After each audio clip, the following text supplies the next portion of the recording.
So as Nigeria's highly anticipated presidential election draws ever nearer, the battle tactics of the leading parties are becoming more apparent, with their spokesmen starting to tear into their opponents in what is shaping up to be a bitter, bruising fight. We'll cock an ear to the latest scrum between Mr. Keyamo and Mr. Melaye over the PDP presidential candidate Atiku Abubakar. Actually, be sure to watch Newsnight at 9 p.m. because Mr. Keyamo is scheduled to make a characteristically feisty appearance on that program. Also, the US and Russia engaging in their own proxy battles for supremacy in a move reminiscent of the Cold War days. They've brought their battle to Africa, with the US Secretary of State Antony Blinken beginning a 3-nation tour of the continent, hot on the heels of the Russian Foreign Minister Sergei Lavrov, who was here on his 4-nation tour just over a week ago. So who's showing the more diplomatic clout in Africa? Well, for his take on those stories and more, I'm joined now in the studio by Arise News analyst and former chairman of the editorial board of Daily Trust newspaper, Mahmud Jega. Great to see you, Mahmud. Thank you so much for coming in. Let's start with that scrum between, not direct, but indirect, between Mr. Keyamo and Mr. Melaye over the PDP presidential candidate Atiku Abubakar. What do you make of it? Because it seems like the person who is attacking at the moment is Mr. Melaye. Well, we had the exchange. It's to be expected in the political season, although it's not the most preferred exchange. We would rather that the major parties and all the other presidential candidates would be engaging very seriously in their programs for solving all the problems that bedevil the country right now, from security to economic, to the strikes and the Naira rate and everything. That's more important. But all this brick-batting about Atiku didn't do this or didn't do that, or Keyamo didn't win some court cases, where he is not even a candidate. He is just the spokesman of a candidate. That's very entertaining, but I don't think it is the most preferred thing that we want at this time. But do you think that for Mr. Keyamo, his job is a little more difficult than that of Mr. Melaye? Because, I mean, they've just come out, they're coming out of power, and everybody is using that as a reference point. It's true, and there's also some complication because of Mr. Keyamo's position as a serving minister in the administration and the spokesman for the campaign. So some of the things he said, we are not sure whether he was the spokesman of the administration or of the campaign. For example, all those things about ASU. When the question was asked, he remembered that he is the Minister of State for Labour, and that the ministry that has been central to try to resolve the ASU strike. Yeah, and that's the academic staff, exactly, university the academic staff who are on strike.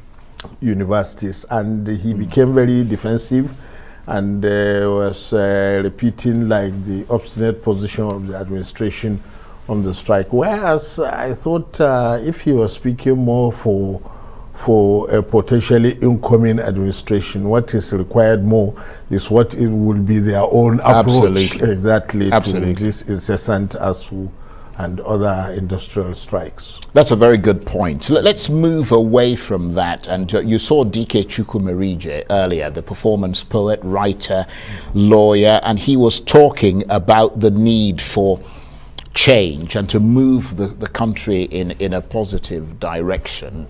I mean, get the young people to go out and vote and all the rest of it. Well, what did you make of what he said? He was a fantastic, brilliant man, made a lot of sense about getting out a lot of people to vote and the excitement, and that if very large numbers of us are voting, then possibly people will not be able to bribe or he said many things. However, I saw one or two problems in his message. For example, you see, there are many great demographics in our polity that are not throwing in their weight. It's not only the youth. Look at the women. The women are half of the population. That's a good point. So not many women are being elected. And you wonder why, because if the women want, they should get at least half of all the positions in the country. Now, even the youth, despite everything we say about the need for the youth, you see, it is not enough just to put a young person. What is his program? Just being young, you know, is not a solution to the problems that we have. We want to see. So even the excitement that he said people are showing towards one of the presidential aspirants on social media, a lot of it is not positive. Haunting whoever does not agree, attack him, say all kinds of, that's not a positive thing. And in any case, all the major candidates in this race are yet to present to us, at least I haven't seen, a very comprehensive, workable, practical program for how to solve all the many problems that we have. That's the most important thing, you know. It's not just to be excited about a candidate. What is his program? That is the most important thing we should be demanding. Otherwise, we could have the same problem, become very excited, help somebody to get into office, and then come back after 1 year or 2 years and begin saying, well, actually, that's a very good point that you just made.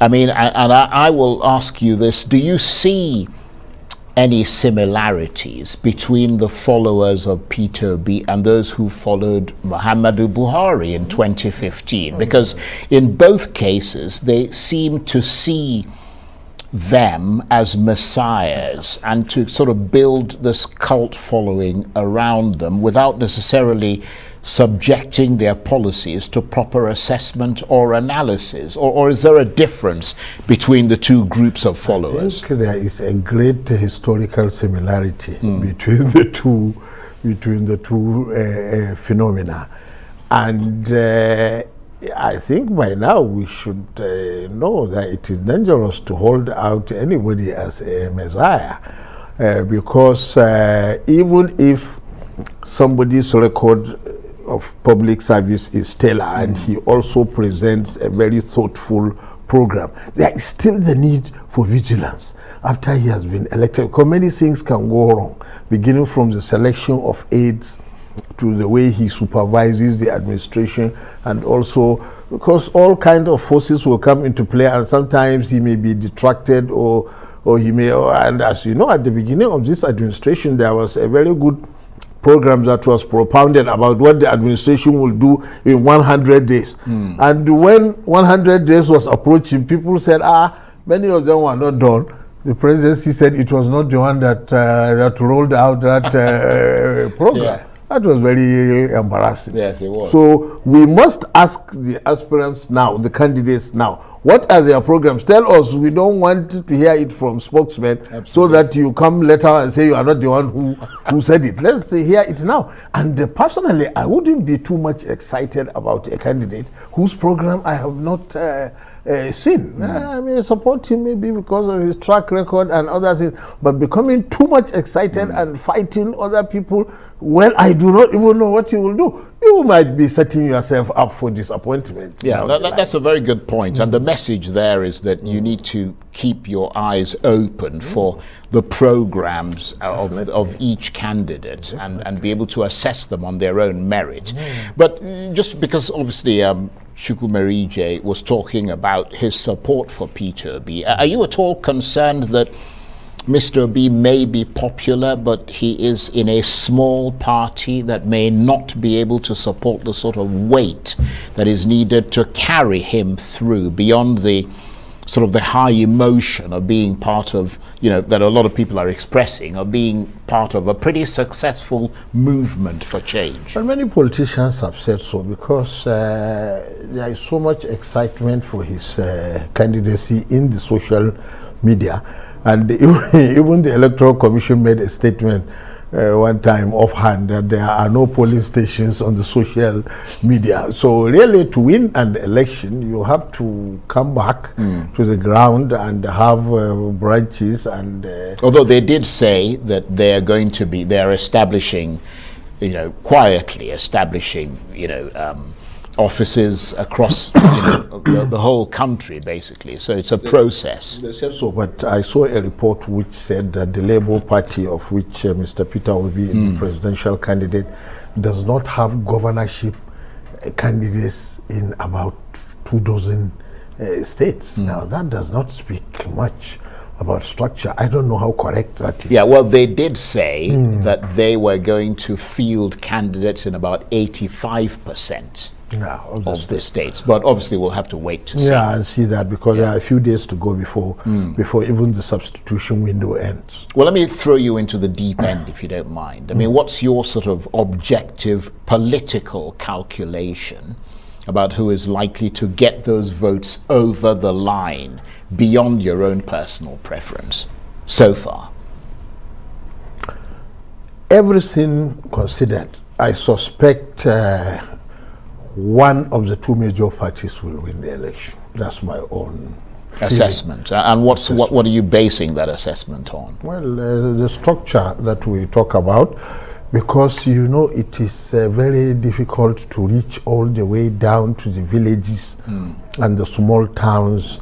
The big cities are one thing, but the small towns, the rural areas, the deep rural areas, to be able to reach, getting people out on election day, even if people feel they support you, they still have the history of Nigerian politics, so that somebody must still go knocking doors on election day, bring them out, possibly provide logistics to carry them to the polling station and shepherd them and get them to vote, and then guard the vote and everything. So still, it looks like the two major parties are the ones that are in the position to do that.